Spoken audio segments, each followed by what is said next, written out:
사람과 함께 인사할까요? 아름다운 입술을 가지셨군요. 예, 민망하시죠? 저는 얼마나 더 민망하겠습니까? 예, 우리가 지난달에도 이렇게 인사했는데 우리가 오늘은 4월 첫째 주일입니다. 말과 관련된 하나님의 말씀을 한번 살펴보고자 하는데요. 4월 달력에 있는 하나님의 말씀이에요. 죽고 사는 것이 혀의 힘에 달렸나니 혀를 쓰기 좋아하는 자는 혀의 열매를 먹으리라. 굉장히 강렬한 말씀이죠. 죽고 사는 것이 혀의 힘에 달렸다. 예. 혀를 쓰기 좋아하는 자는 혀의 열매를 먹을 것이다. 이 말에서 자유로운 사람이 얼마나 있을까요? 그래서 오늘 미리 말씀을 드립니다만, 말과 관련된 설교이기 때문에 최대한 말을 적게 하고 짧게 끝냈으면 하는 그런 마음이 가득합니다. 제 자신이 부끄러워요. 이 말을 잘한다는 것이. 여러분, 잠언 18장에는 말과 관련된 말씀이 여러 구절이 나옵니다. 잠언에 많은 말에 관련된 구절이 나오지만 또 18장에 아주 이렇게 다양한 말과 관련된 격언들이 나오는데요. 편의상 크게 두 부분으로 나눌 수가 있습니다. 첫 번째는 1절에서 8절까지의 말씀이고, 두 번째는 우리가 방금 읽은 13절에서 21절까지의 말씀입니다. 오늘 이 두 부분을 각각 살펴보면서 말에 관한 하나님의 지혜에 대해서 귀를 한번 기울여 보기를 원하는데요. 먼저 1절을 보시면, 무리에게서 스스로 갈라지는 자는 자기 소욕을 따르는 자라 온갖 참 지혜를 배척하느니라. 자, 우리 이 말씀을 좀 명확하게 이해하기 위해서는 당시 이스라엘, 구약 이스라엘의 그 특성을 이해해야 되는데, 그들은 굉장히 그 공동체성을 강조하는 민족이었습니다. 공동체성. 구약에는 율법을 어기거나 하나님의 뜻에 순종하지 않을 때 그 백성 중에서 끊어진다는 표현이 자주 나와요. 들어보셨을 겁니다. 구약성을 쭉 읽어보시다 보면 하나님께서 말씀하시는 거죠. 백성 중에서 끊어지리라. 이스라엘 중에서 끊어지리라. 이스라엘의 회중에서 끊어지리라. 이런 매우 강력한 말씀들을 자주 반복하고 있는 것을 우리가 보게 되는데, 이것은 그들의 공동체성이 얼마나 중요한가 하는 것을 보여주는 표현입니다. 그러니까 끊어지면 안 되는 거예요. 그 공동체에서 끊어지면 안 된다는 뜻입니다. 그만큼 공동체가 중요하다는 거죠. 특별히 이 공동체는 바로 말씀 공동체입니다. 그러니까 구약이니까 토라라고 율법이라고 할 수 있겠죠. 율법, 토라라고 하는데 토라 공동체, 율법 공동체. 그러니까 하나님의 백성은 하나님의 말씀 공동체라는 거예요. 그 말씀에 합당하게 행동하지 않을 때는 공동체의 거룩성을 위해서 끊어내시겠다는 겁니다. 이게 구약의 전반에 깔려있는 공동체성에 대한 개념이에요. 그래서 구약의 이스라엘 백성들은 스스로 공동체를 떠나는 것을 상상할 수가 없습니다. 모든 일의 우선권이 개인보다는 자연스럽게 공동체에 있는 방향으로 발전이 됐습니다. 특별히 하나님의 택함을 받은 선민 공동체, 즉 언약 공동체, 하나님의 말씀을 지키면 복을 받고 지키지 않으면 벌을 받는다, 축복과 저주라고 하는 이 언약 공동체의 핵심은 토라, 말씀에 있기 때문에 개인이 공동체로부터 스스로 이탈하는 것은, 떨어져 나간다는 것은 하나님으로부터 떨어져 나가는 어떤 그런 느낌의 뉘앙스를 받기 때문에 쉽게 상상할 수 있는 내용이 아니었던 거예요. 그래서 이런 배경에서 1절 말씀을 다시 보면은요, 여기에서 자기 소욕을 따라 무리에게서 스스로 갈리는 자라고 나옵니다. 이런 사람은, 그러니까 웬만하면 갈라지지 않을 텐데 자기 소욕을 따라 스스로 갈라진다는 것은 뭡니까? 진짜 자신의 그 욕심을 포기하고 싶지 않은 거죠. 뒤집어 말하면 하나님의 말씀을 버리고서라도 내가 이 욕심만큼은 챙겨야 되겠다라고 하는 사람이라는 거죠.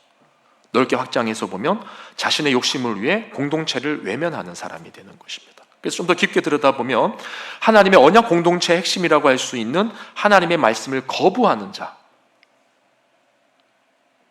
그런 자들이 어떤 자들이라고요? 여기 보니까 2절을 보십시오. 미련한 자라고 되어 있습니다. 미련한 자는 명철을 기뻐하지 아니하고 자기의 의사를 드러내기만 기뻐하느니라. 여기에서 자기의 의사를 드러내기만 기뻐하는 자가 미련한 자다라고 하는 것인데, 이것은 곧 공동체를 향한 하나님의 말씀, 공동체가 나아가는 하나님의 말씀, 보다도 개인의 욕심을 위해 자신의 생각과 주장만을 앞세우는 사람이다라고 볼 수가 있겠죠. 그래서 여러분, 우리가 뭔가를 주장하고자 할 때는요, 잘 생각해 봐야 됩니다. 뭘 생각해야 될까요? 내가 지금 내세우고자 하는 이 의견이 하나님의 말씀의 정신과 충돌하지는 않는가? 그러니까 그것을 생각해 보지도 않고 그저 자신의 의사만 드러내고자 하는 사람이 있다면 그 사람이 잠언에서 보면 미련한 자다라는 겁니다. 미련한 자. 그래서 우리의 입술이 아름다워지기 위해서는 단순히 말만 이제 예쁘게 할 것이 아니라, 제가 저도 경상도 출신입니다. 저 서울 사람이라고 착각하시는 분들, 오해하시는 분들이 계신데, 저는 오리지널 경상도 사람입니다. 단지 어머니께서 이북에서 피난 오셔서 서울에서 오래 생활하셨기 때문에 어머니께서 경상도 사투리를 잘 안 쓰세요. 그렇게 자라다 보니까 저희 형제들은 사투리가 좀 약한 편입니다. 게다가 제가 또 서울 가서 오래 생활했기 때문에 그런 영향이 있는데, 저는 오리지널 경상도 사람이에요. 근데 뭐가 웃기냐 그러면, 저도 경상도지만서도 가장 웃겼던 게 뭐냐면, 제가 대학을 서울로 갔단 말입니다. 그래서 학교 생활을 하고 가끔 내려와요. 그럼 친구들을 만나면 이 친구들이 저를 놀린다고 서울 말을 써요. 경상도 친구들이. 아주 말을 예쁘게 씁니다. 근데 써봤자 뻔하죠. 그냥 끝에만 올리는 거예요. 밥 먹었니? 이러는 거예요. 오늘 날씨가 어때? 이러는 거예요. 여러분, 우리가 말만 예쁘게 해서 될 게 아니라는 거죠. 우리의 입술이 아름다워지기 위해서 말만 예쁘게 한다고, 물론 그것도 굉장히 중요한 거지만, 그것보다 더 중요한 것은 뭐냐면, 지금 내가 주장하고자 하는 바가 오늘 본문의 표현대로 자기의 의사를 드러내고자 할 때 그것이 과연 하나님의 말씀의 정신에 부합하는가를 먼저 생각할 수 있어야 된다는 겁니다. 만약 그렇지 않으면 그 말이 하나님의 공동체를 깨트리는 거예요. 하나님을 섬기는 사람들과의 관계를 어지럽히고 그 공동체를 혼탁하게 만든다는 것입니다. 그게 바로 미련한 행위라는 거죠. 하나님의 백성으로서의 공동체를 위협하는 모습이 될 수 있다는 겁니다. 그래서 3절을 보실까요? 3절에 보면, 악한 자가 이를 때에는 멸시도 따라오고 부끄러운 것이 이를 때에는 능력도 함께 오느니라, 이렇게 되어 있는데, 결국 여기서 말하는 악한 자와 앞에서 말하는 미련한 자는 같은 사람들인 거죠. 이렇게 미련한 자들이 자기 욕심을 위해 하나님의 말씀 공동체를 깨트리기 때문에 그게 하나님 보실 때 악한 거예요. 그래서 개인의 죄도 굉장히 심각한 거지만 하나님께서 좀 강하게 즉각적으로 역사하시는 경우가 성경에 보면 종종 있는데, 그게 교회를 어지럽히거나 하나님의 백성 공동체의 순수성을 깨트리거나 이럴 때 하나님께서 굉장히 강력하게 대처하시는, 징계하시는 그런 경우들을 종종 보게 됩니다. 그래서 이 공동체가 하나님의 말씀의 정신 위에 서 있는 게 굉장히 중요하기 때문이에요. 이렇게 미련한 자, 악한 자들은 그 말로써 공동체를 깨트릴 때가 있는데, 그것이 하나님 보실 때 악하다는 겁니다. 그래서 이런 악한 자들에게 무엇이 따라온다라고 되어 있냐면, 멸시와 부끄러움과 능력이 따라온다, 이렇게 되어 있어요. 여기 나와 있죠? 멸시도 따라오고 부끄러운 것이 이를 때 능력도 함께 오는 것이니라. 그러니까 부끄러운 것도 오고 그때 능력도 함께 온다는 거예요. 여러분, 기억하십시오. 우리가 하나님께서 기뻐하는 말을 생각하지 않고 그저 자신의 소욕을 위해서 자기의 의사만을 드러내고자 할 때는 결국 그 말 때문에 그 인생의 멸시, 부끄러움, 능욕이 찾아올 수 있다는 사실을, 아니 반드시 온다는 사실을 우리가 명심해야 되는 것입니다. 자, 그리고 4절을 보시면 앞의 내용과는 좀 정반대의 내용이 나오는데, 우리의 좀 숨구멍을 트게 하는 그런 말씀이 나오죠. 같이 읽어볼까요? 4절 시작. 명철한 사람의 입의 말은 강하고 지혜의 샘은 솟구쳐 흐르는 매와 같으니라. 자, 지혜자의 말이 주는 유익을 말하고 있습니다. 지혜자의 입의 말은 당연히 하나님의 말씀에 부합하는 말이 되는 것이고, 그 말의 특징을 어떻게 비유하고 있냐면 3가지로 비유하고 있죠. 깊은 물, 지혜의 샘, 솟구쳐 오르는 시냇물. 한번 눈을 감고 한번 그려보세요. 깊은 샘물, 지혜의 샘, 그리고 솟구쳐 오르는 시냇물, 계속 샘솟는 시냇물처럼. 그것이 바로 지혜자의 말이라는 것입니다. 지금 저자가 지혜자의 말을 물로 비유하는 것은 그 말에 생명력이 있다는 거예요. 당시 고대 팔레스타인 지역, 그 이스라엘 땅은 강수량이 절대적으로 부족한 지역이었기 때문에 물은 생명과 직결됩니다. 아울러 목축과 농작물 생산에 기여하기 때문에 물질적 풍요로움과도 직결되는 문제가 바로 이 물이에요. 따라서 지혜자의 말이 깊은 물과 지혜의 샘과 솟구쳐 흐르는 내와 같다는 말은 그만큼 말이 생명을 살리는 능력을 가질 수 있다는 것입니다. 미련한 자의 말이 아니라 지혜로운 자의 말이요. 우리는 하나님이 기뻐하시는 말을 통해서 자신은 물론이고 주변 사람들까지도 생명의 기운을 얻고 풍성히 살 수 있도록 도울 수 있는 그런 역할을 할 수 있다는 것입니다. 자, 그리고 또 5절을 볼까요? 5절을 보면 또다시 악인에 대한 말이 나오는데, 악인을 두둔하는 것과 재판할 때에 의인을 억울하게 하는 것이 선하지 아니하니라. 당연한 말이죠. 여기서 악인을 두둔하는 것과 재판할 때 의인을 억울하게 하는 것은 쉽게 말하면 이제 거짓 증언이죠. 거짓말 하는 겁니다. 정의와 공의가 서야 할 자리에서 거짓 증언과 불의한 판결을 공포함으로써 나와 관계 있는 사람들의 편을 들어주는 것, 자기 이해관계에 따라서 좋게 말해주는 것, 그 악하다라는 거예요. 교회도 마찬가지입니다. 친한 사람이 있을 수는 있죠. 가까운 사람이 있을 수는 있죠. 그래도 여러분, 선을 넘어서는 안 됩니다. 하나님의 뜻이 아닌 일을 하는 행동을 두둔해서는 안 돼요.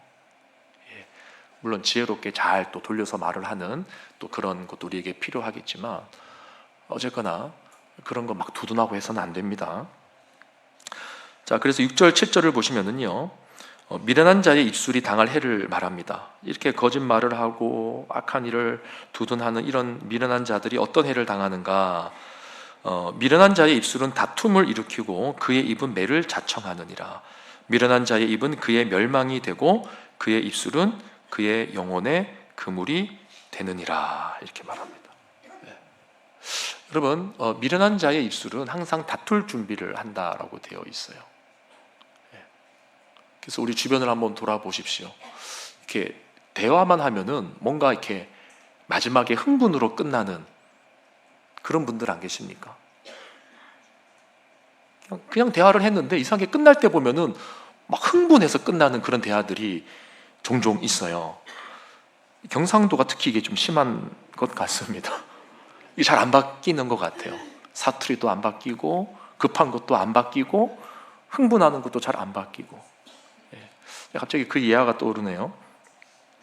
그 이제 경상도에 있던 한 청년이 이제 서울로 상경을 했는데 슈퍼에 가서 뭘 사는데 자꾸 이게 창피한 거예요. 내 말을 못 알아들으면 어떡하지? 그래서 서울 말을 엄청 연습을 했습니다. 엄청 연습하고 가서 아주 멋지게 서울 말을 다 했는데 마지막에 하나를 실수를 한 거예요. 근데 본인이 실수를 하고도 실수를 한지를 모르는 거예요. 뭐라고 했냐면 비닐 봉지를 사야 되는데, 아줌마 비닐로 봉다리 하나 주세요. 안 바뀌어요. 잘 안 바뀌어요. 노력해도 잘 안 바뀌어요. 특별히 이 감정적으로 막 흥분하고 이 대화하고 나면은 뭔가 계속 흥분 쪽으로 뭔가 대화가 이제 마무리되는 사람들이 있거든요. 근데 성경을 잘 보시면 이게 제 말이 아닙니다.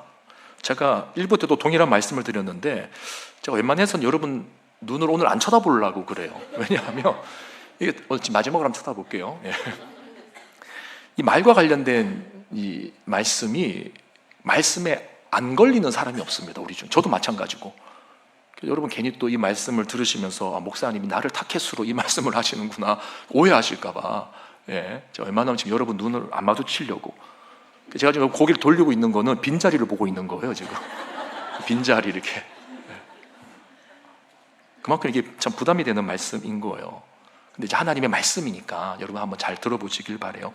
미련한 자의 입술이다. 그게 미련한 자의 입술이라는 거. 미련한 자의 입술은 다툼을 일으키고 그의 입은 매를 자청하느니라. 그러니까 늘 다툴 준비를 하고 있는 것입니다. 근데 지혜로운 자는 부드러운 말로 분노나 싸움을 피해갈 수 있는 사람이에요. 피해가고 다독거릴 수 있고 또 나중에 차근차근 이해할 수 있도록 도와줄 수 있는, 흥분을 가라앉힐 수 있는 그런 말이 필요하다는 거죠. 근데 이렇게 하지 않을 경우에 자꾸 불필요한 다툼과 분쟁이 야기되는 것이고 그것을 가리켜서 여기 스스로 매를 자청한다 이렇게 되어져 있죠. 그리고 그 입술은 그의 영혼의 그물이 된다는 것입니다. 그러니까 본인이 그물을 치고 있는 거예요. 말을 하면서 막 그물을 막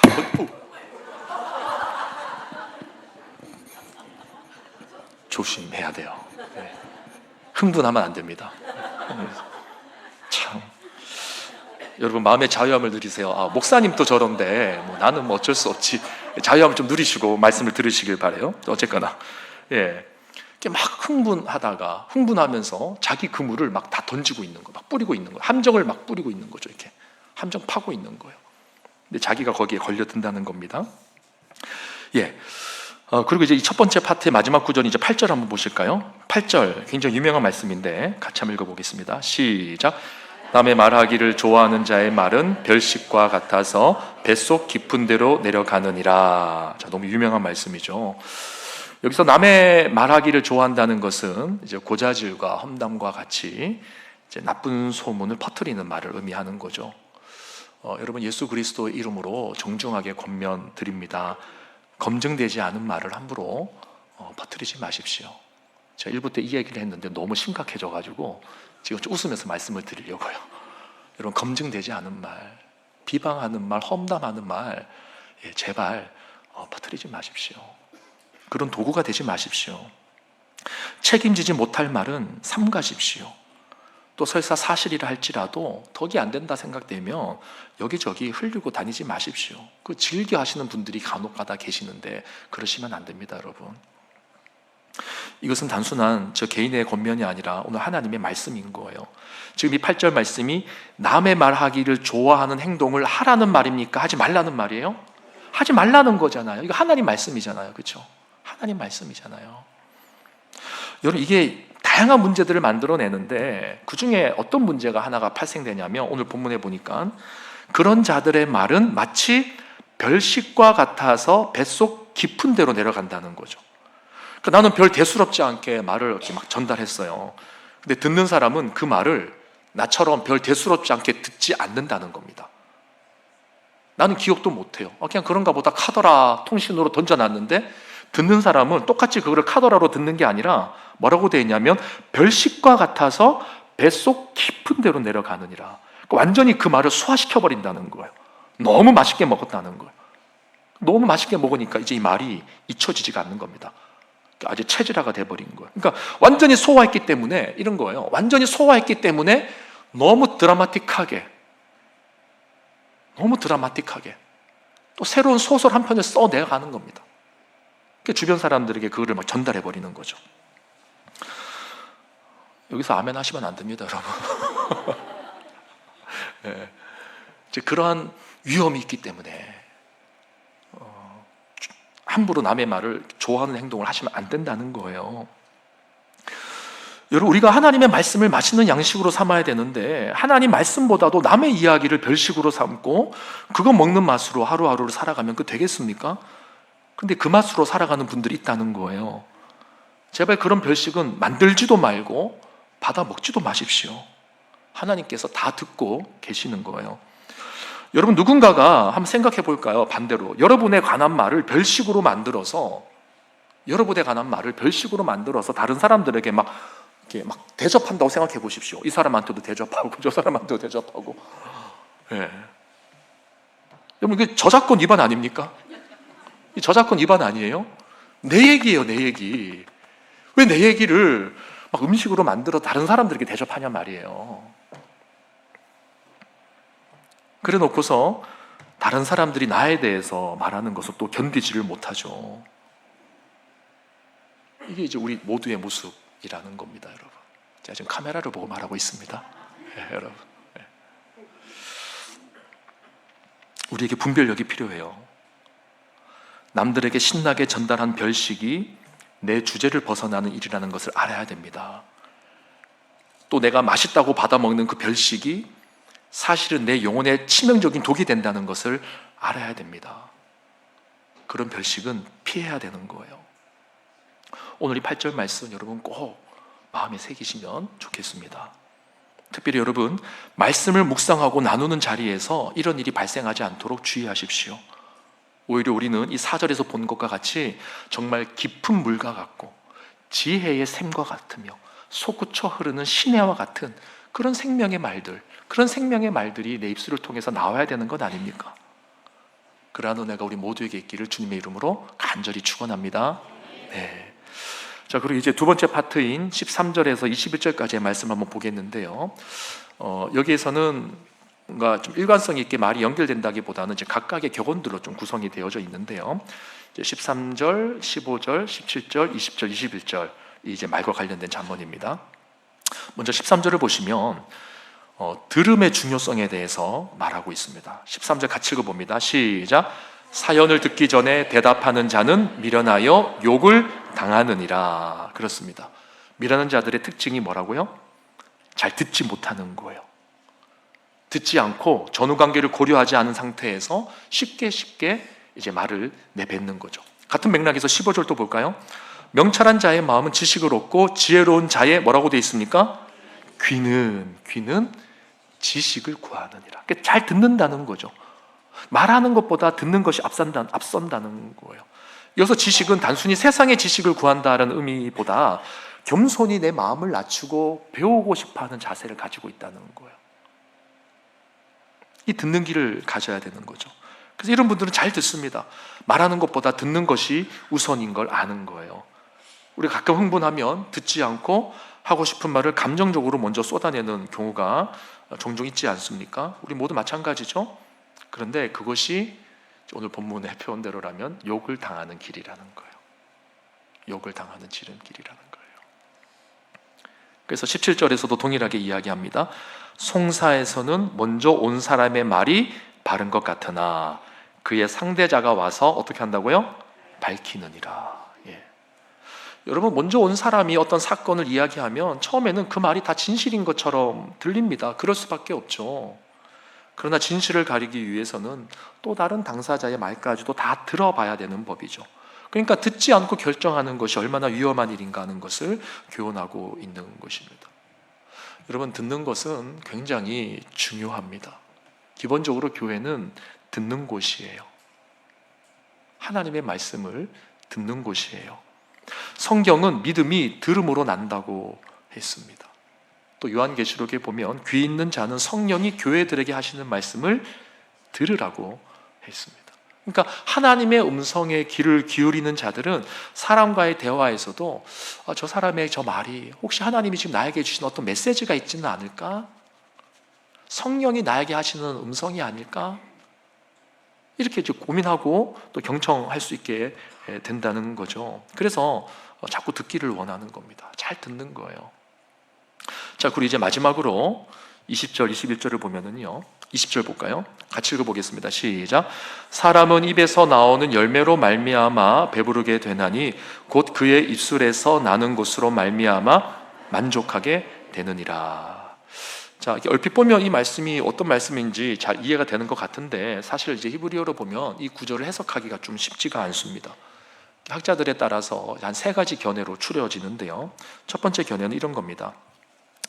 입술의 열매가 이제 입술의 열매를 말하고 있지 않습니까? 그 입술의 열매가 좋은 열매일 수도 있고 나쁜 열매일 수도 있다고 보는 경우예요. 그래서 좋은 열매를 맺으니까 이제 배가 부를 것이고 또 반대로 악한 열매를 맺으면 이제 그 인생이 궁핍해질 것이다. 영혼이 피폐해진다. 이런 뜻이겠죠. 이렇게 보는 견해가 있고요.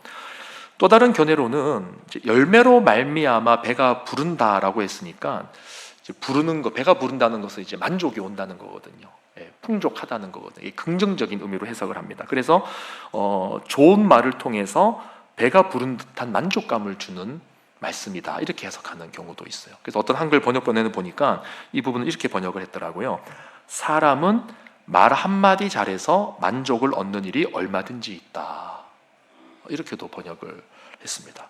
자, 그리고 마지막 세 번째 견해는 앞에 두 내용과 좀 비슷한데 좀 달라요. 뭐냐면 사람들이 자신의 말에 대해서 스스로 만족감을 가진다는 견해입니다. 그러니까 그게 입술의 열매가 악한 열매일 수도 있고 선한 열매일 수도 있는데 그게 중요한 게 아니라 사람은 누구든지 간에 자기가 하는 말은 나름대로 지혜롭고 최선이고 합당한 말이라고 자부하고 산다는 거예요. 우리가 그렇지 않습니까? 그래도 내가 하는 말이 어느 정도 합당하고 타당하고 뭔가 합리적이고 그래도 뭔가 문제가 있거나 또 시시비비를 가려야 될 때 그래도 내가 이렇게 내놓는 의견이 그나마 좀 낫지 않는가? 이제 그런 생각들을 다들 하지 않습니까? 그래서 나중에 지나고 나서 뭐라고 하냐면 거 봐라, 내가 미리 말했지 않느냐, 이런 표현 우리가 자주 하잖아요. 예. 그래서 이 부분을 그렇게 해석을 하는 거예요. 사람들이 자신의 말에 대해서 스스로 만족감을 가진다는 겁니다. 예. 그래서 그 말을 내뱉고 만족한다는 거예요. 그게 선한 말일지 악한 말일지 그거는 두 번째 문제이고, 그냥 자기 말 자체에 자기가 만족하며 산다는 이제 그런 말씀 뜻이라는 거죠. 자, 여러분 이 세 가지 중에 여러분은 어느 견해가 맞다고 보십니까? 저는 개인적으로 이제 세 번째가 맞지 않나 싶어요. 왜냐하면 이제 다음에 나오는 구절, 21절 구절이 보면은 죽고 사는 것이 혀의 힘에 달렸나니 혀를 쓰기 좋아하는 자는 혀의 열매를 먹으리라고 되어 있는데, 이것은 지금 혀의 힘이 얼마나 강력한 것인가 하는 것을 말씀하고 있는 겁니다. 그러니까 즉 혀의 힘이 누군가를 죽일 수도 있고 살릴 수도 있는 힘이기 때문에 그만큼 어떻게 사용해야 된다는 말이에요? 신중하게, 조심스럽게 사용해야 된다는 거죠. 그러니까 내가 내뱉은 말에 대해서 스스로 만족감을 쉽게 가지지 말라는 거죠. 아, 내가 참 말을 잘했어, 그렇게 배불러 하지 말라는 거예요. 만족하지 말라는 거예요. 오히려 항상 경계하는 마음으로 내가 내뱉은 말이 어떠한 말이 될까 신중하게 돌아보라는 그런 뜻이 된다고 생각을 하는 겁니다. 그래서 저는 세 번째 견해가 좀 더 타당하지 않나 싶어요. 자, 어쨌거나 중요한 것은 뭐냐면 말의 힘이 대단하다는 거예요. 말의 힘이 대단한 거예요. 사람이 다스리기 가장 어려운 것이 입술입니다. 이 입술로 사람을 죽일 수도 있고 살릴 수도 있기 때문에 사단이 우리의 입술을 가만히 놔두지 않아요. 사단이 우리의 입을 가만히 놔두지 않습니다. 여러분, 악한 말은 상대방의 영혼을 죽입니다.